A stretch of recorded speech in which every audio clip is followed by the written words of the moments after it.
In this video, we are going to discuss about the writing task 2 essay. ठीक है, this is benefit for the general trainee and academic training both. ਜਦੋਂ ਬੱਚੇ beginning ਦੇ ਵਿੱਚ ਸ਼ੁਰੂ ਕਰਦੇ ਆ ਉਹਨਾਂ ਦੇ ਲਈ ਐਸੇ ਆ, ਇਹਦੇ ਵਿੱਚ ਅਸੀਂ ਦੇਖਾਂਗੇ agri and disagree the type. ਸੋ ਪਹਿਲਾਂ ਕੁਐਸਚਨ ਨੋਟ ਕਰ ਲਓ, ਕੁਐਸਚਨ ਦੇਖ ਲਓ ਕੀ ਆ। Some people say that cars should be banned from the centers of the city. Do you agree or disagree?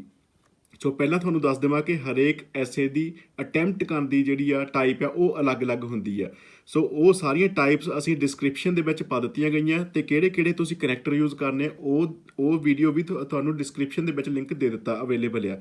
ਸੋ ਪਹਿਲਾਂ ਦੇਖਦੇ ਆ ਕਿ ਐਗਰੀ ਐਂਡ ਡਿਸਐਗਰੀ ਦਾ ਜਿਹੜਾ ਐਸੇ ਆ ਉਹ ਅਸੀਂ ਕਿਸ ਤਰੀਕੇ ਦੇ ਨਾਲ ਟੈਕਲ ਕਰਨਾ। ਠੀਕ ਹੈ, ਹਰੇਕ ਤਰੀਕੇ ਦੀ ਅਲੱਗ-ਅਲੱਗ ਜਿਹੜੀ ਆ ਉਹ ਅਸੀਂ ਹਰੇਕ ਕਰਨਾ ਹਰੇਕ ਤਰੀਕੇ ਨਾਲ ਐਸੇ। ਸੋ ਇਹ ਦੇਖਦੇ ਹਾਂ first of all agree and disagree ਦੇ ਵਿੱਚ ਅਸੀਂ ਕਰਨਾ ਕਿੱਦਾਂ ਸਟਰਕਚਰ ਫਸਟ ਆਫ ਆਲ ਆਪਾਂ ਡਿਸਕਸ ਕਰ ਲੈਂਦੇ ਹਾਂ। ਸੋ ਇੰਟਰੋ ਜਿਹੜੀ ਆ ਸਾਰਿਆਂ ਨੂੰ ਪਤਾ ਹੀ ਹੈ ਕਿ ਆਪਾਂ ਜਿਹੜਾ ਐਸੇ ਦੇ ਵਿੱਚ ਫਸਟ ਆਫ ਆਲ ਆਪਾਂ ਇੰਟਰੋ ਹੀ ਦਿੰਦੇ ਹਾਂ। ਠੀਕ ਹੈ, ਇੰਟਰੋ ਤੁਹਾਡੀ ਜਿਹੜੀ ਆ 50 to 60 ਵਰਡ ਦੀ ਹੋ ਸਕਦੀ ਹੈ। ਠੀਕ ਹੈ, ਇੰਟਰੋ ਦੇ ਵਿੱਚ ਇੱਕ ਜਿਹੜੀ ਆ ਸਭ ਤੋਂ ਪਹਿਲਾਂ ਜਨਰਲ ਲਾਈਨ ਵੀ ਆਪਾਂ ਨੂੰ ਲਿਖਣੀ ਜ਼ਰੂਰੀ ਹੁੰਦੀ ਹੈ। ਠੀਕ ਹੈ, ਤਾਂ ਕਿ ਆਪਣੇ ਜਿਹੜੀ ਆ ਟੌਪਿਕ ਦੀ ਇਨਹੈਂਸਮੈਂਟ, ਤਾਂ ਕਿ ਸਾਡਾ ਟੌਪਿਕ ਜਿਹੜਾ ਉਹ ਸੋਹਣਾ ਲੱਗੇ ਦੇਖਣ ਨੂੰ। ਐਗਜ਼ਾਮੀਨਰ ਨੇ ਜਦੋਂ ਚੈੱਕ ਕਰਨਾ ਤਾਂ ਜਨਰਲ ਲਾਈਨ ਉਹ ਦੇਖਦੇ ਆ। ਇਹਦਾ ਬੇਸ਼ੱਕ ਤੁਹਾਨੂੰ ਕੋਈ ਪੁਆਇੰਟ ਐਡੀਸ਼ਨਲ ਮਿਲੇ ਨਾ ਮਿਲੇ, ਬਟ ਤੁਹਾਨੂੰ ਜਿਹੜੇ ਆ ਜੇ ਤੁਸੀਂ ਨਹੀਂ ਲਿਖੀ ਤਾਂ ਤੁਹਾਡਾ ਨੈਗੇਟਿਵ ਪੁਆਇੰਟ ਹੋ ਜਾਂਦੇ ਇਹਦੇ ਵਿੱਚ। ਸੋ ਇਹ ਦੇਖ ਲਓ ਕਿ 50 60 ਜਾਂ 70 ਵਰਡਸ ਦੀ ਵੀ ਹੋ ਸਕਦੀ ਆ, ਇਸ ਤੋਂ ਉੱਪਰ ਨਹੀਂ ਜਾਣੀ ਚਾਹੀਦੀ। ਠੀਕ ਹੈ, ਇਸ ਤੋਂ ਉੱਪਰ ਤਾਂ ਫਿਰ ਜਿਹੜਾ ਹੈ ਉਹ ਬੋਡੀ ਪੈਰਾਗ੍ਰਾਫ ਬਣਨਾ ਹੀ ਹੁੰਦਾ ਹੈ। ਸੋ ਨੈਕਸਟ ਦੇਖੋ ਜਿਹੜਾ ਬੋਡੀ ਪੈਰਾਗ੍ਰਾਫ 1। ਬੋਡੀ ਪੈਰਾਗ੍ਰਾਫ 1 ਦੇ ਵਿੱਚ ਅਸੀਂ ਕਿਹੜੇ ਕਨੈਕਟਰ ਯੂਜ਼ ਕਰਦੇ ਆ, ਤੁਸੀਂ ਉਹਦੇ ਵਿੱਚ ਲਿਖ ਸਕਦੇ ਆ ਟੂ ਬਿਗਿਨ ਵਿਦ। ਠੀਕ ਹੈ, ਟੂ ਬਿਗਿਨ ਵਿਦ ਜਿਹੜਾ ਆ ਉਹ ਇਸ ਤਰੀਕੇ ਦਾ ਜਿਹੜਾ ਕਨੈਕਟਰ ਆ, ਇਸ ਤਰੀਕੇ ਦਾ ਬਿਗਿਨਰ ਹੈ ਜਿਹੜਾ ਤੁਸੀਂ ਹਰੇਕ ਜਗ੍ਹਾ ਦੇ ਉੱਤੇ ਯੂਜ਼ ਕਰ ਸਕਦੇ ਹੋ, ਚਾਹੇ ਕਿਸੇ ਤਰੀਕੇ ਦਾ ਵੀ ਜਿਹੜਾ ਐਸੇ ਹੋਵੇ। ਠੀਕ ਹੈ, ਟੂ ਬਿਗਿਨ ਵਿਦ ਜਿਹੜਾ ਹੈ BP1 ਦੇ ਵਿੱਚ, ਜਾਂ ਤੁਸੀਂ ਕੀ ਕਹਿ ਸਕਦੇ ਕਿ ਫਸਟ ਆਫ ਆਲ, ਜਾਂ first and the foremost reason, ਜਾਂ first aspect to point out is that, ਇਸ ਤਰੀਕੇ ਦੇ ਤੁਸੀਂ ਯੂਜ਼ ਕਰ ਸਕਦੇ ਆ। ਇੰਟਰੋ ਵਿੱਚ ਤੁਸੀਂ ਲਿਖ ਸਕਦੇ ਕਿਹੜੀਆਂ ਜਨਰਲ ਲਾਈਨਾਂ ਬਣਾ ਸਕਦੇ ਆ। For example, it is irrefutable fact that. ਠੀਕ ਹੈ, it is undeniable fact that, ਇਹ ਲਾਈਨਾਂ ਤੁਸੀਂ ਨੋਟ ਕਰ ਲਓ। ਠੀਕ ਹੈ, ਗੋਨ ਆਰ ਦਾ ਡੇਜ਼, ਇਹ ਸਾਰੀਆਂ 3-4 ਲਾਈਨਾਂ ਇੱਦਾਂ ਦੀਆਂ ਜਿਹੜੀਆਂ ਹਰੇਕ ਜਗ੍ਹਾ 'ਤੇ ਤੁਸੀਂ ਯੂਜ਼ ਕਰ ਸਕਦੇ ਆ। ਸੋ ਨੈਕਸਟ ਦੇਖੋ ਐਗਰੀ ਜਾਂ ਡਿਸਐਗਰੀ ਵਿੱਚ, ਜਾਂ ਤੁਸੀਂ ਕੀ ਕਰਦੇ ਆ ਐਗਰੀ ਕਰਦੇ ਆ ਟੌਪਿਕ ਨਾਲ, ਜਾਂ ਡਿਸਐਗਰੀ ਕਰਦੇ ਆ, ਜਾਂ ਫਿਰ ਤੁਸੀਂ ਪਾਰਸ਼ੀਅਲੀ ਐਗਰੀ ਕਰਦੇ ਆ। ਪਾਰਸ਼ੀਅਲੀ ਐਗਰੀ ਕਰਨ ਦੀ ਅਟੈਂਪਟ ਕੀ ਹੁੰਦੀ ਹੈ ਕਿ 70% ਤੁਸੀਂ ਐਗਰੀ ਕਰਦੇ ਆ, ਜਾਂ 80% ਤੁਸੀਂ ਐਗਰੀ ਕਰਦੇ ਆ, ਐਂਡ 20% ਡਿਸਐਗਰੀ ਕਰ ਰਹੇ ਆ ਇਸ ਟੌਪਿਕ ਦੇ ਵਿੱਚ। ਠੀਕ ਹੈ, ਇਸ ਤਰੀਕੇ ਦੇ ਹੁਣ ਸੈਂਟੈਂਸ ਇਸ ਤਰੀਕੇ ਦੇ ਜਿਹੜੇ ਟੌਪਿਕ ਵਿੱਚ ਤੁਸੀਂ ਕੀ ਲਿਖਣਾ ਬੋਡੀ ਪੈਰਾਗ੍ਰਾਫ 1 ਦੇ ਵਿੱਚ। ਜਿਹੜੇ ਬਿਗਿਨਰਸ ਆ ਸਪੈਸ਼ਲੀ, ਅਗਰ ਤੁਹਾਨੂੰ ਜਿਹੜੇ ਸਿਨੋਨਿਮਸ ਵਗੈਰਾ ਨਹੀਂ ਆਉਂਦੇ ਜ਼ਿਆਦਾ, ਜਾਂ ਤੁਸੀਂ ਕੀ ਆ ਕੰਪਲੈਕਸ ਸੈਂਟੈਂਸ ਫਾਰਮੇਸ਼ਨ ਨਹੀਂ ਕਰ ਸਕਦੇ, ਤਾਂ ਸਭ ਤੋਂ ਵੱਡੀ ਗੱਲ ਕੀ ਆ, ਆਪਣੇ ਪੁਆਇੰਟ ਲਿਖੋ ਐਂਡ ਸਰਵੇ ਦੇ ਦਿਓ। ਤੁਸੀਂ ਇਹਦੇ ਵਿੱਚ ਇੱਕ ਸਰਵੇ ਨੂੰ ਇੰਟਰੋਡਿਊਸ ਕਰ ਸਕਦੇ। ਇਹ ਕਿੱਦਾਂ ਇੰਟਰੋਡਿਊਸ ਕਰਨਾ ਮੈਂ ਤੁਹਾਨੂੰ ਇੱਕ ਐਗਜ਼ਾਮਪਲ ਦੇ ਕੇ ਸਮਝਾਉਣਾ। ਇਹ ਸਾਰਾ ਜਿਹੜਾ ਐਸੇ ਆਪਾਂ ਲਿਖਿਆ ਹੋਇਆ ਇਹਦੇ ਵਿੱਚ ਤੁਹਾਨੂੰ ਐਗਜ਼ਾਮਪਲ ਦੇਣੀ ਹੈ। ਠੀਕ ਹੈ, ਸੋ ਨੈਕਸਟ ਤੁਸੀਂ ਕੀ ਕਰਨਾ, ਬੋਡੀ ਪੈਰਾਗ੍ਰਾਫ 2 ਜਿਹੜਾ ਆ ਇਹਦੇ ਵਿੱਚ ਵੀ ਤੁਸੀਂ ਆਪਣੇ 2-3 ਪੁਆਇੰਟ ਲਿਖਣੇ ਆ। ਠੀਕ ਹੈ, ਹੁਣ ਪੁਆਇੰਟ ਕਿੱਦਾਂ ਲਿਖਣੇ ਆ, ਰਫ ਵਰਕ ਕਿੱਦਾਂ ਕਰਨਾ ਉਹ ਵੀ ਤੁਹਾਨੂੰ ਅੱਗੇ ਦੱਸਦਾ ਸਾਰੀਆਂ ਚੀਜ਼ਾਂ ਦਾ। ਹੁਣ ਦੇਖੋ ਫੋਰ ਐਗਜ਼ਾਮਪਲ, ਮੈਂ ਇਹ ਐਸੇ ਜਿਹੜਾ ਪਾਰਸ਼ੀਅਲੀ ਐਗਰੀ ਕਰ ਰਿਹਾ, ਪਾਰਸ਼ੀਅਲੀ ਐਗਰੀ, ਦੈਟ ਮੀਨਸ ਕਿ ਮੈਨੂੰ ਇੱਕ ਪੈਰਾ ਜਿਹੜਾ ਉਹ ਡਿਸਐਗਰੀ ਦਾ ਵੀ ਬਣਾਉਣਾ ਪਏਗਾ। ਠੀਕ ਹੈ, ਸੋ ਬੋਡੀ ਪੈਰਾਗ੍ਰਾਫ 2 ਜਿਹੜਾ ਆ ਉਹ ਹਲੇ ਫਿਲਹਾਲ ਮੇਰਾ ਐਗਰੀ ਦੇ ਨਾਲ ਹੀ ਚੱਲੀ ਜਾ ਰਿਹਾ। ਇਹਦੇ ਵਿੱਚ ਤੁਸੀਂ 2 ਜਾਂ 3 ਆਈਡੀਆ ਤੁਸੀਂ ਜਿਹੜੇ ਆ, ਮੇਨਲੀ ਤਾਂ ਵੈਸੇ ਆਪਾਂ 2 ਦੇ ਉੱਤੇ ਹੀ ਫੋਕਸ ਕਰੀਦਾ, 2 ਆਈਡੀਆ ਤੁਸੀਂ ਜਿਹੜਾ ਆ ਬੋਡੀ ਪੈਰਾਗ੍ਰਾਫ 2 ਦੇ ਵਿੱਚ ਲਿਖੋ ਐਗਰੀ ਦੇ ਨਾਲ ਹੀ ਕਨੈਕਟਡ। ਠੀਕ ਹੈ, ਤੇ 2 ਜਿਹੜੇ ਆ ਆਈਡੀਆਜ਼ ਉਹ 2 ਜਾਂ 3 ਆਈਡੀਆਜ਼ ਤੁਸੀਂ ਬੋਡੀ ਪੈਰਾਗ੍ਰਾਫ 1 ਦੇ ਵਿੱਚ ਲਿਖਣੇ ਆ। ਐਂਡ ਅਗਰ ਤੁਹਾਡੀ ਲੈਂਥ ਨਹੀਂ ਵੱਧ ਰਹੀ ਦੈਨ ਤੁਸੀਂ ਸਰਵੇ ਇੰਟਰੋਡਿਊਸ ਕਰ ਸਕਦੇ ਆ। ਸਰਵੇ ਕਿਵੇਂ ਲਿਖਣਾ ਉਹ ਤੁਹਾਨੂੰ ਅੱਗੇ ਦੱਸਿਆ ਜਾਊਗਾ। ਠੀਕ ਹੈ, ਐਂਡ ਨੈਕਸਟ ਹੈਗਾ ਬੋਡੀ ਪੈਰਾਗ੍ਰਾਫ 3 ਹੈ ਜਿਹੜਾ। ਬੋਡੀ ਪੈਰਾਗ੍ਰਾਫ 3 ਦੇ ਵਿੱਚ ਤੁਸੀਂ ਡਿਸਐਗਰੀ ਵਾਲਾ ਜਿਹੜਾ ਦੇਖੋ, ਹੁਣ ਆਪਾਂ 20% ਜਿਹੜਾ ਆ ਡਿਸਐਗਰੀ ਜਾਂ ਪਾਰਸ਼ੀਅਲੀ ਐਗਰੀ ਕੀਤਾ ਸੀਗਾ, 20% ਸਾਨੂੰ ਡਿਸਐਗਰੀ ਦੇ ਵੀ ਪੁਆਇੰਟ ਲਿਖਣੇ ਪੈਣਗੇ। ਠੀਕ ਹੈ, ਉਹਦੇ ਵਿੱਚ ਆਪਾਂ ਕਿਵੇਂ ਸ਼ੁਰੂਆਤ ਕਰਾਂਗੇ, ਜਿਵੇਂ ਕਿ ਹਾਊਐਵਰ ਦੇ ਨਾਲ, ਜਾਂ ਔਨ ਦਾ ਫਲਿਪ ਸਾਈਡ ਹੋ ਗਿਆ, ਔਨ ਦਾ ਅਦਰ ਸਾਈਡ ਹੋ ਗਿਆ। ਇਸ ਤਰੀਕੇ ਦੀਆਂ ਆਪਾਂ ਜਿਹੜੇ ਆ ਬਿਗਿਨਰਸ ਆਪਾਂ ਲਿਖਦੇ ਆ। ਸੈਕਿੰਡ ਦੇ ਵਿੱਚ ਕੀ ਲਿਖਦੇ ਆ, ਸਭ ਤੋਂ ਵੱਡਾ ਜਿਹੜਾ ਆ ਵਰਡ ਹੈ ਤੁਸੀਂ ਜੋ ਲਿਖ ਸਕਦੇ ਆ, ਹਮੇਸ਼ਾ ਯੂਜ਼ ਕਰ ਸਕਦੇ ਹਰੇਕ ਕਿਸਮ ਦੇ ਜਿਹੜੇ ਬੋਡੀ ਪੈਰਾਗ੍ਰਾਫ 2 ਦੇ ਵਿੱਚ, ਸੈਕੰਡਲੀ। ਠੀਕ ਹੈ, ਸੈਕੰਡਲੀ ਜਿਹੜਾ ਇੱਦਾਂ ਦਾ ਕਨੈਕਟਰ ਜਿਹੜਾ ਤੁਸੀਂ ਹਰੇਕ ਬੋਡੀ ਪੈਰਾਗ੍ਰਾਫ 'ਚ ਯੂਜ਼ ਕਰ ਸਕਦੇ, ਚਾਹੇ ਉਹ ਐਗਰੀ ਡਿਸਐਗਰੀ ਦਾ ਹੋਵੇ, ਐਡਵਾਂਟੇਜ ਡਿਸਐਡਵਾਂਟੇਜ ਦਾ ਹੋਵੇ ਜਾਂ ਕੋਈ ਵੀ ਹੋਵੇ, ਠੀਕ ਹੈ। ਸੋ ਨੈਕਸਟ ਤੁਸੀਂ ਕੀ ਕਰਨੀ ਹੈ, ਨੈਕਸਟ ਜਿਹੜਾ ਆਪਾਂ ਲਿਖਣਾ ਹੈ ਆਪਣਾ ਓਪੀਨੀਅਨ ਜਾਂ ਕਨਕਲੂਜਨ। ਇਹ ਤੇ ਆਪਾਂ ਕਿੱਦਾਂ ਸ਼ੁਰੂ ਕਰਦੇ ਹੈਗੇ ਆ, ਕਨਕਲੂਜਨ ਦੇ ਵਿੱਚ ਆਪਾਂ ਕਿੱਦਾਂ ਸ਼ੁਰੂ ਕਰਦੇ ਹਾਂ, to sum up, to wrap it all, ਠੀਕ ਹੈ, ਜਾਂ ਟੂ ਕਨਕਲੂਡ। ਇਸ ਤਰੀਕੇ ਦੇ ਨਾਲ ਆਪਾਂ ਕਰਦੇ ਹਾਂ ਤੇ ਇਹਦੇ ਵਿੱਚ ਸਿਰਫ 2 ਜਾਂ 3 ਲਾਈਨਾਂ ਹੀ ਹੁੰਦੀਆਂ, ਠੀਕ ਹੈ। ਹੁਣ ਦੇਖੋ ਆਪਾਂ ਅਟੈਂਪਟ ਕਿਵੇਂ ਕਰਨਾ, ਦੁਬਾਰਾ ਮੈਂ ਤੁਹਾਨੂੰ ਕੁਐਸਚਨ ਜਿਹੜਾ ਆ ਉਹ ਪੜ੍ਹ ਕੇ ਸੁਣਾ ਦਿੰਦਾ। Some people say that cars should be banned from the centres of the city, do you agree or disagree, ਠੀਕ ਹੈ। ਫਸਟ ਆਫ ਆਲ ਅਸੀਂ ਕੀ ਕਰੋ, ਇਹਦੇ ਜਿਹੜੇ ਆ ਉਹ ਪੁਆਇੰਟ ਲਿਖ ਲਓ। ਜਿਵੇਂ ਕਿ ਐਗਰੀ ਵਾਲਾ ਹੋ ਗਿਆ, ਐਗਰੀ ਨੂੰ ਮੈਂ ਪਲੱਸ ਪੁਆਇੰਟ ਲਿਖ ਦਿੰਦਾ ਤੇ ਡਿਸਐਗਰੀ ਨੂੰ ਆਪਾਂ ਮਾਈਨਸ ਲਿਖ ਦਿੰਦੇ ਹਾਂ, ਠੀਕ ਹੈ। ਐਗਰੀ ਤੇ ਡਿਸਐਗਰੀ ਹੋ ਗਿਆ ਇਹ ਵਾਲਾ। ਹੁਣ ਦੇਖੋ ਜਿਹੜੇ ਪਲੱਸ ਪੁਆਇੰਟ ਦੇ ਵਿੱਚ ਕੀ ਆਊਗਾ, ਐਗਰੀ ਡਿਸਐਗਰੀ ਦੇ ਵਿੱਚ, ਐਗਰੀ ਵਿੱਚ ਕੀ ਆਊਗਾ ਕਿ ਸਾਨੂੰ ਹੁਣ ਲੱਗਦਾ ਕਿ ਕਾਰਾਂ ਨੂੰ ਬੈਨ ਕਰ ਦੇਣਾ ਚਾਹੀਦਾ, ਰਫ ਵਰਕ ਜਿਹੜਾ ਹੁੰਦਾ ਹੈ, ਠੀਕ ਹੈ। ਉਹ 'ਚ ਅਸੀਂ ਕੀ ਕਰਾਂਗੇ, ਸਭ ਤੋਂ ਪਹਿਲਾਂ ਤਾਂ ਪੁਆਇੰਟ ਲਿਖਾਂਗੇ ਪੋਲਿਊਸ਼ਨ, ਠੀਕ ਹੈ। ਪੋਲਿਊਸ਼ਨ ਦਾ ਪੁਆਇੰਟ ਹੋ ਗਿਆ ਸਭ ਤੋਂ ਪਹਿਲਾਂ ਸਾਡਾ ਕਿ ਸਿਟੀ ਦੇ ਸੈਂਟਰ ਵਿੱਚ ਪੋਲਿਊਸ਼ਨ ਹੁੰਦਾ ਹੈ। ਦੈਟ ਮੀਨਸ ਪੋਲਿਊਸ਼ਨ ਦੇ ਕਰਕੇ ਜਿਹੜਾ ਆ ਉੱਥੇ ਕਾਫੀ ਸਾਰੇ ਜਿਹੜੇ ਆ ਕੈਟਾਸਟ੍ਰੋਫਿਕ ਇਫੈਕਟ ਹੁੰਦੇ ਆ, ਇਹਦੇ ਕਰਕੇ ਸਾਨੂੰ ਕਾਰਾਂ ਬੈਨ ਕਰ ਦੇਣੀਆਂ ਚਾਹੀਦੀਆਂ। ਇਹ ਹੋ ਗਿਆ ਐਗਰੀ ਦੇ ਵਿੱਚ ਸਾਡਾ ਪੁਆਇੰਟ। ਇੱਕ ਹੋਰ ਪੁਆਇੰਟ ਲਿਖ ਲਓ, ਕੀ ਹੋ ਗਿਆ, ਵਾਈਬ੍ਰੇਸ਼ਨ। ਜਿਹੜਾ ਵਾਈਬ੍ਰੇਸ਼ਨ ਆਫ ਦਾ ਵਹੀਕਲਸ, ਜਿਹੜੀਆਂ ਗੱਡੀਆਂ ਵਾਈਬ੍ਰੇਟ ਕਰਦੀਆਂ ਜਦੋਂ ਗੱਡੀ ਕੋਈ ਸੜਕ ਤੋਂ ਲੰਘਦੀ ਆ ਨਾ, ਸੜਕ ਤੋਂ ਕ੍ਰੋਸ ਹੁੰਦੀ ਆ, ਤੇ ਉਹਦੇ ਨਾਲ ਦੀਆਂ ਜਿਹੜੀਆਂ ਬਿਲਡਿੰਗਸ ਹੁੰਦੀਆਂ, ਠੀਕ ਹੈ, ਕ੍ਰੋਸਿੰਗ ਦੀਆਂ ਬਿਲਡਿੰਗਸ ਹੁੰਦੀਆਂ, ਉਹਨਾਂ ਦੀ ਜਿਹੜੀ ਆ ਫਾਊਂਡੇਸ਼ਨ ਨੂੰ ਉਹ ਡੈਮੇਜ ਕਰਦੀ ਹੈ ਕਿਉਂਕਿ ਵਾਈਬ੍ਰੇਟ ਹੁੰਦੀ ਆ ਸੜਕਾਂ, ਰੋਡ ਵਾਈਬ੍ਰੇਟ ਹੁੰਦੇ ਆ, ਠੀਕ ਹੈ, ਜ਼ਿਆਦਾ ਜਦੋਂ ਹੈਵੀ ਵਹੀਕਲਸ ਪਾਸ ਹੁੰਦੇ ਆ ਨੇੜੇ ਤੋਂ। ਤੇ ਤੀਜਾ ਕੀ ਹੋ ਗਿਆ ਆਪਣੇ ਕੋਲ, ਨੋਇਸ ਦਾ ਪੋਲਿਊਸ਼ਨ ਹੋ ਗਿਆ, ਇੱਥੇ ਏਅਰ ਦਾ ਪੋਲਿਊਸ਼ਨ ਵੀ ਹੋ ਗਿਆ, ਠੀਕ ਹੈ। ਇਸ ਤਰੀਕੇ ਦੇ ਨਾਲ ਆਪਾਂ ਰਫ ਵਰਕ ਕਰ ਲੈਣਾ।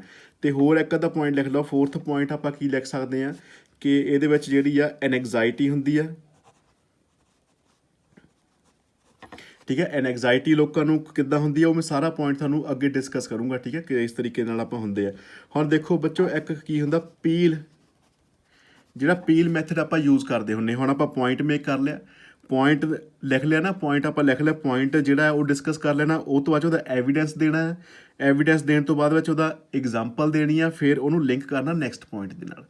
ਇਸ ਤਰੀਕੇ ਦੇ ਮੈਥਡ ਆਪਾਂ ਯੂਜ਼ ਕਰਦੇ ਹਾਂ। ਹੁਣ ਦੇਖੋ ਨੈਗੇਟਿਵ ਪੁਆਇੰਟ ਜਿਹੜਾ ਆਪਾਂ ਡਿਸਐਗਰੀ ਵਾਲਾ ਆ, ਕਾਰਸ ਬੈਨ ਕਿਉਂ ਨਹੀਂ ਹੋਣੀਆਂ ਚਾਹੀਦੀਆਂ, ਉਹਦਾ ਸਿਰਫ ਤੇ ਸਿਰਫ ਕੀ ਆ ਕਿ ਜਦੋਂ ਕੋਈ ਐਮਰਜੈਂਸੀ ਕੰਡੀਸ਼ਨ ਹੋਵੇ, ਐਮਰਜੈਂਸੀ ਕੰਡੀਸ਼ਨ ਦੇ ਵਿੱਚ ਕਾਰਾਂ ਜਿਹੜੀਆਂ ਸਭ ਤੋਂ ਬੈਸਟ ਮੋਡ ਆਫ ਟਰਾਂਸਪੋਰਟੇਸ਼ਨ ਆ। ਇਸ ਕਰਕੇ ਜੇ ਫੋਰ ਐਗਜ਼ਾਮਪਲ ਜੇ ਸਿਟੀ ਦੇ ਸੈਂਟਰ ਵਿੱਚੋਂ ਕਾਰਾਂ ਜਿਹੜੀਆਂ ਟੋਟਲੀ ਬੈਨ ਕਰ ਦਿੱਤੀਆਂ ਜਾਣ ਤਾਂ ਐਮਰਜੈਂਸੀ ਕੰਡੀਸ਼ਨ ਦੇ ਵਿੱਚ ਜਿਹੜੇ ਆ ਜਾਂ ਮੈਡੀਕਲ ਕੰਡੀਸ਼ਨ ਦੇ ਵਿੱਚ ਆ, ਉਹ ਕਾਰਸ ਇੱਥੇ ਹੋਣੀਆਂ ਚਾਹੀਦੀਆਂ ਕਿਸੇ ਦੇ ਕੋਲ ਵੀ, ਠੀਕ ਹੈ, ਤਾਂ ਕਿ ਉਸ ਤਰੀਕੇ ਦੀ ਸਿਚੁਏਸ਼ਨ ਨੂੰ ਟੈਕਲ ਕੀਤਾ ਜਾ ਸਕੇ, ਠੀਕ ਹੈ ਜੀ। ਇਹ ਹੋ ਗਿਆ ਆਪਣੇ ਕੋਲ ਸੇਵ ਟਾਈਮ ਇੱਕ ਹੋ ਗਿਆ ਆਪਣੇ ਕੋਲ ਐਮਰਜੈਂਸੀ,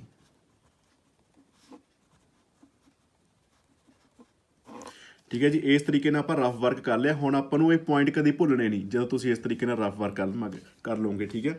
ਸੋ ਨੈਕਸਟ ਹੁਣ ਦੇਖਦੇ ਹਾਂ ਆਪਾਂ ਕਿ ਇਸ ਐਸੇ ਨੂੰ ਕਿਸ ਤਰੀਕੇ ਨਾਲ ਲਿਖਣਾ। ਹੁਣ ਦੇਖੋ ਫਸਟ ਆਫ ਆਲ ਮੈਂ ਲਿਖੀ ਹੈਗੀ ਹੈ general line, it is irrefutable fact that having a car has become the basic need of the modern lifestyle and it is also the symbol of status in the society. ਇਹ general line ਹੋ ਗਈ ਆਪਣੀ ਕਿ ਜਿਹੜਾ it is irrefutable fact ਆ। ਇਰਰੀਫਿਊਟੇਬਲ fact ਕੀ ਹੁੰਦਾ, ਜਿਹੜਾ ਨਕਾਰਿਆ ਨਹੀਂ ਜਾ ਸਕਦਾ, ਇਸ ਤਰੀਕੇ ਦਾ ਫੈਕਟ ਆ। ਤੁਸੀਂ ਇਹ ਵੀ ਲਾਈਨ ਆਪਣੀ ਯੂਜ਼ ਕਰ ਸਕਦੇ ਆ, ਠੀਕ ਹੈ। ਇਹ ਕੀ ਆ ਕਿ ਮਾਡਰਨ ਲਾਈਫ ਸਟਾਈਲ ਦਾ ਇੱਕ ਪਾਰਟ ਆ ਤੇ ਇਹ ਸਾਰੀ ਸਟੇਟਸ ਸਿੰਬਲ ਵੀ ਆ। ਨੈਕਸਟ ਕੀ ਆ, but for some reason some people think that automobiles, ਹੁਣ ਮੈਂ ਕਾਰਸ ਦੀ ਜਗ੍ਹਾ ਤੇ ਆਟੋਮੋਬਾਈਲ ਯੂਜ਼ ਕੀਤਾ, ਠੀਕ ਹੈ, that automobiles should be banned from the centre of the cities. I am partially agree with this statement. ਹੁਣ ਦੇਖੋ ਪਾਰਸ਼ੀਅਲੀ ਐਗਰੀ ਹੋ ਗਿਆ, ਦੈਟ ਮੀਨਸ ਕਿ ਮੈਨੂੰ ਹੁਣ ਡਿਸਐਗਰੀ ਦੇ ਪੁਆਇੰਟ ਵੀ ਲਿਖਣੇ ਪੈਣਗੇ। Partially agree with this statement, I am going to describe my point of view in the upcoming paragraphs. ਹੁਣ ਦੇਖੋ ਇਹ ਬਿਗਿਨਰਸ ਵਾਸਤੇ ਆ, ਇਸ ਬਹੁਤ ਸਿੰਪਲ ਚੀਜ਼ਾਂ ਮੈਂ ਲਿਖੀਆਂ, ਕੋਈ ਇਹ ਤੋਂ ਜ਼ਿਆਦਾ ਤਾਂ ਹੋਰ ਸਿੰਪਲ ਕੁਝ ਹੋ ਨਹੀਂ ਸਕਦਾ, ਠੀਕ ਹੈ। ਸੋ ਇਹ ਹੋ ਗਈ ਸਾਡੀ ਸਾਰੀ ਇੰਟਰੋਡਕਸ਼ਨ। ਦੇਖਣ ਨੂੰ ਵੱਡੀ ਲੱਗਦੀ ਹੈ ਕਿਉਂਕਿ ਮੈਂ ਬਹੁਤ ਸਪੇਸਿੰਗ ਦਿੱਤੀ ਹੋਈ ਆ ਵਰਡਸ ਦੇ ਵਿੱਚ ਤਾਂ ਕਿ ਤੁਹਾਨੂੰ ਸਮਝ ਲੱਗੇ, ਠੀਕ ਹੈ। ਤੇ ਇਹ ਤੁਸੀਂ ਬਾਰ-ਬਾਰ ਕਰਨੀ ਹੈ, ਇੱਕ ਸਕਰੀਨਸ਼ਾਟ ਲੈ ਲਿਓ ਤੇ ਬਾਰ-ਬਾਰ ਕਰਿਓ, ਠੀਕ ਹੈ। ਸੋ ਨੈਕਸਟ ਦੇਖਦੇ ਹਾਂ। ਹੁਣ ਦੇਖੋ ਕੀ ਮਿਲਿਆ, ਟੂ ਬਿਗਿਨ ਵਿਦ, ਇਹ ਯੂਜ਼ ਕੀਤਾ ਮੈਂ, ਠੀਕ ਹੈ, ਬੋਡੀ ਪੈਰਾਗ੍ਰਾਫ 1 ਦੇ ਵਿੱਚ। To begin with, first aspect to point out is that traffic jam in the downtown. ਹੁਣ ਦੇਖੋ ਡਾਊਨਟਾਊਨ ਮੈਂ ਡਾਊਨਟਾਊਨ ਕੀ ਹੁੰਦਾ, ਸਿਟੀ ਦਾ ਸੈਂਟਰ ਹੀ ਹੁੰਦਾ, ਉਹਨੂੰ ਡਾਊਨਟਾਊਨ ਕਹਿੰਦੇ ਆ। ਡਿਊਰਿੰਗ ਦਾ, ਹੁਣ ਟ੍ਰੈਫਿਕ ਜੈਮ ਜਦੋਂ ਪੀਕ ਆਵਰਸ ਹੁੰਦੇ ਆ ਨਾ, ਹੁਣ ਦੇਖੋ ਪੁਆਇੰਟ ਬਣਾਤਾ ਮੈਂ ਟ੍ਰੈਫਿਕ ਜੈਮ ਦਾ, ਤੇ ਇਹਦੇ ਵਿੱਚ ਕੀ ਆ, ਪੀਕ ਆਵਰਸ, ਜਦੋਂ ਹੁਣ ਵਰਕਿੰਗ ਆਵਰ ਪੀਕ ਆਵਰ ਹੁੰਦੇ ਆ ਨਾ 9 ਤੋਂ 10 ਦਾ ਟਾਈਮ, ਜਾਂ ਸ਼ਾਮ ਨੂੰ ਛੁੱਟੀ ਦਾ ਟਾਈਮ ਹੁੰਦਾ ਹੈ, ਉਸ ਟਾਈਮ ਦੇ ਵਿੱਚ ਜਿਹੜਾ ਡਾਊਨਟਾਊਨ ਦੇ ਵਿੱਚ ਟ੍ਰੈਫਿਕ ਜੈਮ ਬਹੁਤ ਹੋ ਜਾਂਦਾ ਹੈ। ਤੇ ਇਹਦੇ ਵਿੱਚ ਕੀ ਕਹਿੰਦੇ ਪਏ, during the peak hours city get choked, city choke ਹੋ ਜਾਂਦੀ ਹੈ। ਚੋਕ ਦਾ ਮਤਲਬ ਕੀ ਆ ਕਿ ਉਹ ਬਹੁਤ ਗੱਡੀ ਦੇ ਨਾਲ ਗੱਡੀ ਜਿਹੜੀ ਉਹ ਲੱਗ ਜਾਂਦੀ ਆ, ਐਂਡ ਸਪੇਸ ਹੁੰਦੀ ਨਹੀਂ ਕਿਤੇ ਵੀ ਅੱਗੇ ਜਾਣ ਨੂੰ। Choked due to the traffic jam by the private cars, private ਕਾਰਾਂ ਦੇ ਨਾਲ ਜਿਹੜੀ ਆ ਸਿਟੀ ਚੋਕ ਹੋ ਜਾਂਦੀ ਹੈ। In that particular time period even short journey take hours, ਜਿਹੜੀ ਸ਼ਾਰਟ ਜਰਨੀ ਆ ਨਾ ਉੱਥੇ ਉਹਨੂੰ ਵੀ ਘੰਟੇ ਲੱਗ ਜਾਂਦੇ ਆ। ਥੋੜ੍ਹੀ ਜਿਹੀ ਜਰਨੀ ਨੂੰ ਟਰੈਵਲ ਕਰਨ ਲਈ 20 ਘੰਟੇ ਲੱਗ ਜਾਂਦੇ, ਠੀਕ ਹੈ, ਜਿਹੜੀ ਜਰਨੀ ਜਿਹੜੀ ਆਪਾਂ 10 ਮਿੰਟ ਵਿੱਚ ਟਰੈਵਲ ਕਰ ਸਕਦੇ ਸੀ। ਫਰਦਰ ਮੋਰ, ਹੁਣ ਦੇਖੋ ਫਰਦਰ ਮੋਰ ਇਹਦੇ ਵਿੱਚ ਇੱਕ ਯੂਜ਼ ਕੀਤਾ ਮੈਂ, ਫਰਦਰ ਮੋਰ ਨੈਕਸਟ ਪੁਆਇੰਟ ਆਪਣਾ ਪ੍ਰੂਵ ਕਰਨ ਲਈ। The vibration of the passing vehicle cause damage to the foundation of the buildings, ਜਿਹੜੇ ਪਾਸਿੰਗ ਵਹੀਕਲਸ ਆ ਨਾ ਉਹਨਾਂ ਦੀ ਵਾਈਬ੍ਰੇਸ਼ਨ ਕੀ ਕਰ ਰਹੀ ਆ, ਫਾਊਂਡੇਸ਼ਨ ਨੂੰ ਡੈਮੇਜ ਕਰ ਰਹੀ ਹੈ, ਬਿਲਡਿੰਗ ਦੀਆਂ ਨੀਆਂ, ਫਾਊਂਡੇਸ਼ਨ ਦਾ ਮਤਲਬ ਹੁੰਦਾ ਨੀਂਹ, ਠੀਕ ਹੈ, which could lead to the catastrophic situation. Catastrophic situation ਦਾ ਮਤਲਬ ਕੀ ਆ, ਐਡਵਰਸ ਹਾਲਾਤ ਜਿਹੜੇ ਆ ਜਾਂ ਨੈਗੇਟਿਵ ਕਿਸਮ ਦੇ ਹਾਲਾਤ ਜਿਹੜੇ ਬਣ ਸਕਦੇ ਆ, ਠੀਕ ਹੈ। ਜੇ ਕੋਈ ਬਿਲਡਿੰਗ ਦੀ ਫਾਊਂਡੇਸ਼ਨ ਹੀ ਡੈਮੇਜ ਹੋ ਜਾਵੇ ਤਾਂ ਅਲੱਗ ਖਤਰਨਾਕ ਹਾਲਾਤ ਬਣ ਸਕਦੇ ਆ। ਇਨ ਐਡੀਸ਼ਨ ਟੂ, ਹੁਣ ਦੇਖੋ ਇਨ ਐਡੀਸ਼ਨ ਟੂ ਇੱਕ ਮੈਂ ਹੋਰ ਯੂਜ਼ ਕੀਤਾ, ਠੀਕ ਹੈ, ਇਹ ਵੀ ਕਨੈਕਟਰ ਹੋ ਗਿਆ। In addition to pollution is also an important aspect that strengthen the idea to impose ban on motor vehicle in the city. ਹੁਣ ਦੇਖੋ ਮੈਂ ਸਿੱਧਾ ਸਿੱਧਾ ਪੋਲਿਊਸ਼ਨ ਦੀ ਗੱਲ ਨਹੀਂ ਕੀਤੀ, ਮੈਂ ਕਿਹਾ ਕਿ ਪੋਲਿਊਸ਼ਨ ਵੀ ਇੱਕ ਇੱਦਾਂ ਦਾ ਪੁਆਇੰਟ ਹੈ ਜਿਹੜਾ ਕਿ ਬੈਨ ਨੂੰ ਸਟਰੈਂਥ ਦੇ ਰਿਹਾ ਹੈ, ਬੈਨ ਕਰਨ ਦੇ ਆਈਡੀਆ ਨੂੰ ਸਟਰੈਂਥ ਪ੍ਰੋਵਾਈਡ ਕਰ ਰਿਹਾ ਹੈ। Strengthen the idea to impose ban on the motor vehicles in the city centre, ਠੀਕ ਹੈ। ਸੋ ਨੈਕਸਟ ਹੈਗਾ ਫੋਰ ਇੰਸਟੈਂਸ ਦਾ ਮਤਲਬ ਹੁੰਦਾ ਐਗਜ਼ਾਮਪਲ। ਹੁਣ ਦੇਖੋ ਆਪਾਂ ਕਿਹਾ ਸੀ ਨਾ ਕਿ ਸਰਵੇ ਦੇ ਦਿਓ, ਜੇ ਤੁਹਾਡੀ ਵਰਡ ਲਿਮਿਟ ਨਹੀਂ ਪੂਰੀ ਹੁੰਦੀ ਤਾਂ ਸਰਵੇ ਦੇ ਦਿਓ। ਦੇਖੋ ਹੁਣ ਦੇਖੋ ਫੋਰ ਇੰਸਟੈਂਸ ਦੇ ਵਿੱਚ ਮੈਂ ਸਰਵੇ ਦੇਣਾ, ਇਹ ਸਰਵੇ ਵਾਜ਼ ਕੰਡਕਟਡ ਬਾਈ ਦਾ BBC। ਹੁਣ ਦੇਖੋ BBC ਹੁੰਦਾ ਬ੍ਰਿਟਿਸ਼ ਬ੍ਰੌਡਕਾਸਟ ਕਾਰਪੋਰੇਸ਼ਨ, ਠੀਕ ਹੈ। ਇੱਥੇ ਤੁਸੀਂ ਕੀ ਕਹਿ ਰਹੇ ਕਿ ਕੋਈ ਆਰਗੇਨਾਈਜੇਸ਼ਨ ਹੈ BBC, ਉਹਨੇ ਸਰਵੇ ਕਰਾਇਆ ਸੀ ਇਨ ਮਿਡ 2019 2019 ਦੇ ਵਿੱਚ, ਮਿਡ ਦੇ ਵਿੱਚ ਉਹਨੇ BBC ਨੇ ਸਰਵੇ ਕਰਾਇਆ ਸੀ। The survey was focused on the health of people living in the metropolitan cities. Metropolitan city ਹੁੰਦੇ ਜਿਹੜੇ ਬਹੁਤ ਜ਼ਿਆਦਾ ਵੱਡੇ, ਜਾਂ ਦਿੱਲੀ ਵਰਗੇ ਸ਼ਹਿਰ, ਮੁੰਬਈ ਵਰਗੇ ਸ਼ਹਿਰ ਹੁੰਦੇ, ਉਹ ਮੈਟਰੋਪੋਲੀਟਨ ਸਿਟੀਜ਼ ਦੇ ਵਿੱਚ ਆ ਜਾਂਦੇ ਆ, ਠੀਕ ਹੈ। ਉਹਨਾਂ ਸ਼ਹਿਰਾਂ ਵਿੱਚ ਰਹਿਣ ਵਾਲੇ ਲੋਕਾਂ ਦਾ ਸਰਵੇ ਕਰਵਾਇਆ ਸੀ BBC ਨੇ 2019 ਦੇ ਵਿੱਚ, ਮਿਡ ਵਿੱਚ। According to that survey 78% of the population have health issues and the main cause is severe air pollution in the central area of the city। ਹੁਣ ਦੇਖੋ ਸਰਵੇ ਹੋ ਗਿਆ ਇੱਥੋਂ ਲੈ ਕੇ ਇਸ ਪੁਆਇੰਟ ਤੋਂ ਲੈ ਕੇ ਇਸ ਪੁਆਇੰਟ ਤੱਕ ਜਿਹੜਾ ਆ ਉਹ ਆਪਣਾ ਸਰਵੇ ਹੀ ਜਾਂਦਾ ਹੈ। ਇਹ ਸਰਵੇ ਦੇ ਜੇ ਅਸੀਂ ਵਰਡ ਕੈਲਕੂਲੇਟ ਕਰੀਏ ਨਾ ਤਾਂ 45 ਜਿਹੜੇ ਆ ਵਰਡ ਲਿਮਿਟ ਬਣ ਜਾਂਦੀ ਹੈ। ਹੁਣ ਦੇਖੋ 45 ਵਰਡ ਤੁਹਾਡੇ ਸਰਵੇ ਦੇ ਹੀ ਐਡ ਹੋ ਗਏ। ਦੂਜੀ ਗੱਲ ਕੀ ਆ ਕਿ ਇਹਨੇ ਸਾਡੀ ਜਿਹੜੀ ਆ ਪੁਆਇੰਟ ਨੂੰ ਸਟਰੈਂਥ ਪ੍ਰੋਵਾਈਡ ਕੀਤੀ ਸਰਵੇ ਨੇ, ਠੀਕ ਹੈ। ਇਸ ਤਰੀਕੇ ਦੇ ਨਾਲ ਹੁਣ ਤੁਸੀਂ ਸਰਵੇ ਦੇ ਦਿੱਤਾ ਤਾਂ ਤੁਹਾਡਾ ਇਹ ਪਲੱਸ ਪੁਆਇੰਟ ਹੋ ਜਾਂਦਾ ਹੈ। ਅਗਰ ਤੁਸੀਂ ਹੁਣ ਆਈਟਮ ਨਹੀਂ ਲਿਖਦੇ ਆਪਣੇ ਪੈਸੇ ਦੇ ਵਿੱਚ, ਜਾਂ ਤੁਸੀਂ ਜਿਹੜੀ ਆ ਉਹ ਕੰਪਲੈਕਸ ਸੈਂਟੈਂਸ ਫਾਰਮੇਸ਼ਨ ਨਹੀਂ ਕਰਦੇ, ਤਾਂ ਇਹ ਸਾਰੀਆਂ ਚੀਜ਼ਾਂ ਨੂੰ ਟੈਕਲ ਕਰ ਜਾਂਦਾ ਹੈ, ਠੀਕ ਹੈ। ਹੁਣ ਨੈਕਸਟ ਦੇਖੋ, ਇਹ ਸਾਰਾ ਹੋ ਗਿਆ ਬੋਡੀ ਪੈਰਾਗ੍ਰਾਫ 1। ਹੁਣ ਹੈਗਾ ਬੋਡੀ ਪੈਰਾਗ੍ਰਾਫ 2। ਇਹ 'ਚ ਕੀ ਆ ਸੈਕੰਡਲੀ। ਹੁਣ ਦੇਖੋ ਸੈਕੰਡਲੀ ਮੈਂ ਕਨੈਕਟਰ ਯੂਜ਼ ਕੀਤਾ। Secondly, residents of the central city are also face more anxiety and mental health issues। ਹੁਣ ਮੈਂ ਪੁਆਇੰਟ ਬਣਾਤਾ ਇਹ ਵਾਲਾ ਕਿ ਰੈਜ਼ੀਡੈਂਟ ਜਿਹੜੇ ਸੈਂਟਰਲ ਸਿਟੀ ਦੇ ਰੈਜ਼ੀਡੈਂਟ ਆ ਉਹ ਕੀ ਕਰਦੇ, ਉਹਨਾਂ ਨੂੰ ਮੋਰ ਐਗਜ਼ਾਈਟੀ ਹੁੰਦੀ ਹੈ, ਯਾਨੀ ਕਿ ਮੋਰ ਐਗਜ਼ਾਈਟੀ ਦਾ ਮਤਲਬ ਘਬਰਾਹਟ ਜ਼ਿਆਦਾ ਹੁੰਦੀ ਹੈ, ਐਂਡ ਮੈਂਟਲ ਹੈਲਥ ਇਸ਼ੂ ਵੀ ਜ਼ਿਆਦਾ ਹੁੰਦੇ ਉਹਨਾਂ ਨੂੰ।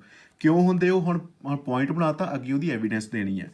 ਹੁਣ ਕੀ ਆ 2, ਨੈਕਸਟ ਹੈਗਾ 2 ਐਗਜ਼ਾਮਪਲੀਫਾਈ। ਐਗਜ਼ਾਮਪਲੀਫਾਈ ਦਾ ਮਤਲਬ ਹੁੰਦਾ ਵੀ ਹੁਣ ਮੈਂ ਐਗਜ਼ਾਮਪਲ ਦੇਣ ਲੱਗਾ ਹਾਂ। Individuals are forced to close their apartment windows permanently because of the air and noise pollution. ਹੁਣ ਜਿਹੜੇ ਵੀ ਇੰਡੀਵਿਜੂਅਲਸ ਰਹਿੰਦੇ ਆ ਨਾ ਉੱਥੇ ਸ਼ਹਿਰਾਂ ਦੇ ਵਿੱਚ, ਉਹਨਾਂ ਨੂੰ ਉਹ ਅਪਾਰਟਮੈਂਟ ਵਿੱਚ ਕਿਉਂਕਿ ਰਹਿੰਦੇ, ਇਸ ਕਰਕੇ ਉਹਨਾਂ ਨੂੰ ਉਹਨਾਂ ਦੀਆਂ ਖਿੜਕੀਆਂ ਬੰਦ ਕਰਕੇ ਰੱਖਣੀਆਂ ਪੈਂਦੀਆਂ ਘਰ ਦੀਆਂ, because of the noise and air pollution. ਉਹਦੇ ਕਰਕੇ ਹੁੰਦਾ ਕੀ ਹੈ, ਐਜ਼ ਏ ਰਿਜ਼ਲਟ ਦੇ ਬੇਅਰਲੀ ਸੀ ਦਾ ਸਨਲਾਈਟ ਐਂਡ ਆਊਟਸਾਈਡ ਵਿਊ। ਉਹ ਕੀ ਕਰਦੇ ਆ, ਆਊਟਸਾਈਡ ਵਿਊ ਨਹੀਂ ਦੇਖ ਪਾਉਂਦੇ ਅਤੇ ਨਾ ਹੀ ਉਹਨਾਂ ਦੇ ਘਰ ਵਿੱਚ ਸਨਲਾਈਟ ਆਉਂਦੀ ਹੈ। ਇਸ ਕਰਕੇ ਕੀ ਹੁੰਦੇ ਆ, ਉਹ ਕੰਜਸਟਡ ਜਾਂ ਫੀਲ ਕਰਦੇ ਆ, ਠੀਕ ਹੈ। ਅਤੇ ਇਹ ਕੀ ਲਿਖਿਆ ਹੁਣ, ਹੈਂਸਫੋਰਥ ਦੇ ਫੀਲ ਸਟਰੈਸਡ। ਹੈਂਸਫੋਰਥ ਦਾ ਕੀ ਆ, ਹੈਂਸਫੋਰਥ ਮੈਂ ਇੱਕ ਯੂਜ਼ ਕੀਤਾ, ਇਹਦਾ ਮਤਲਬ ਹੁੰਦਾ ਡਿਊ ਟੂ, ਠੀਕ ਹੈ। ਇਹ ਡਿਊ ਟੂ ਹੁੰਦਾ ਹੈ। ਹੈਂਸਫੋਰਥ ਦੇ ਫੀਲ ਸਟਰੈਸਡ, ਇਸ ਕਰਕੇ ਉਹਨਾਂ ਨੂੰ ਜਿਹੜੀ ਆ ਸਟਰੈਸ ਬਹੁਤ ਹੋ ਜਾਂਦੀ ਹੈ, ਠੀਕ ਹੈ। ਨੈਕਸਟ ਹੁਣ ਕੀ ਕੀਤਾ ਹੈ, ਹੁਣ ਦੇਖੋ ਬੋਡੀ ਪੈਰਾਗ੍ਰਾਫ 3 ਜਿਹੜਾ ਆ ਉਹ ਮੈਂ ਹੁਣ ਡਿਸਐਗਰੀ ਵਾਲੇ ਪੁਆਇੰਟ ਦਾ ਬਣਾਇਆ। ਔਨ ਦਾ ਫਲਿਪ ਸਾਈਡ ਠੀਕ ਹੈ। ਔਨ ਦਾ ਫਲਿਪ ਸਾਈਡ ਕੀ ਹੁੰਦਾ, ਹਾਊਐਵਰ ਜਾਂ on the other hand personal cars are fruitful at the time of emergency. Fruitful ਹੁੰਦਾ ਵੀ ਉਹਨਾਂ ਦਾ ਬਹੁਤ ਬੈਨੀਫਿਟ ਆ, ਠੀਕ ਹੈ। ਐਮਰਜੈਂਸੀ ਦੀ ਕੰਡੀਸ਼ਨ ਵਿੱਚ ਪਰਸਨਲ ਕਾਰਸ ਦਾ ਬਹੁਤ ਬੈਨੀਫਿਟ ਆ। If individuals has to go somewhere in urgency then cars are the best mode of transportation. ਜੇ ਕਿਸੇ ਨੇ ਮਤਲਬ ਐਮਰਜੈਂਸੀ ਦੇ ਵਿੱਚ ਜਾਣਾ ਹੋਵੇ ਨਾ ਕਿਤੇ, ਤਾਂ ਕਾਰਸ ਜਿਹੜੀਆਂ ਉਹ ਬੈਸਟ ਮੋਡ ਆਫ ਟਰਾਂਸਪੋਰਟੇਸ਼ਨ ਆ, ਠੀਕ ਹੈ ਜੀ। ਨੈਕਸਟ ਹੈਗਾ ਆ ਸਿਰਫ ਆਪਣਾ ਕੰਕਲੂਜਨ ਦੇ ਵਿੱਚ ਕਿੰਨਾ ਕੁ ਲਿਖਿਆ ਛੋਟਾ ਜਿਹਾ, to sum up government should impose some restrictions on the vehicles. Government ਨੂੰ ਜਿਹੜੀ ਆ ਵਹੀਕਲਸ ਉੱਤੇ ਰਿਸਟ੍ਰਿਕਸ਼ਨ ਤਾਂ ਪ੍ਰੋਵਾਈਡ ਕਰਨੀ ਚਾਹੀਦੀ ਆ in the mid of the city. However, it will affect adversely if vehicles got completely banned from the downtown। ਹੁਣ ਮੈਂ ਇਹਦੇ ਵਿੱਚ ਕੀ ਗੱਲ ਕਹਿ ਰਿਹਾ ਕਿ ਗੌਰਮੈਂਟ ਨੂੰ ਜਿਹੜੀ ਆ ਰਿਸਟ੍ਰਿਕਸ਼ਨ ਤਾਂ ਵਹੀਕਲ ਉੱਤੇ ਦੇਣੀ ਚਾਹੀਦੀ ਆ, ਬਟ ਉਹਨਾਂ ਨੂੰ ਕੰਪਲੀਟਲੀ ਬੈਨ ਨਹੀਂ ਕਰਨਾ ਚਾਹੀਦਾ, ਕਿਉਂਕਿ ਜੇ ਕੰਪਲੀਟਲੀ ਬੈਨ ਹੋਗਾ ਤਾਂ ਇਹ ਐਡਵਰਸਲੀ ਅਫੈਕਟ ਕਰੂਗੇ, ਠੀਕ ਹੈ, ਇਹ ਸਾਰੀਆਂ ਕੰਡੀਸ਼ਨਸ ਨੂੰ। ਸੋ ਇਹ ਜਿਹੜੀਆਂ ਸਾਰੀਆਂ ਵੀਡੀਓਜ਼ ਆ ਆਇਲਸ ਦੀਆਂ ਤੁਸੀਂ ਸਾਡੇ channel wisdom education point RDC ਦੇ ਉੱਤੇ ਦੇਖ ਸਕਦੇ ਆ, ਠੀਕ ਹੈ ਜੀ। ਤੇ ਇਸ ਵੀਡੀਓ ਨੂੰ ਵੱਧ ਤੋਂ ਵੱਧ ਲਾਈਕ ਕਰੋ, ਸ਼ੇਅਰ ਕਰੋ ਐਂਡ ਸਾਡਾ ਚੈਨਲ ਸਬਸਕ੍ਰਾਈਬ ਕਰੋ। Thank you.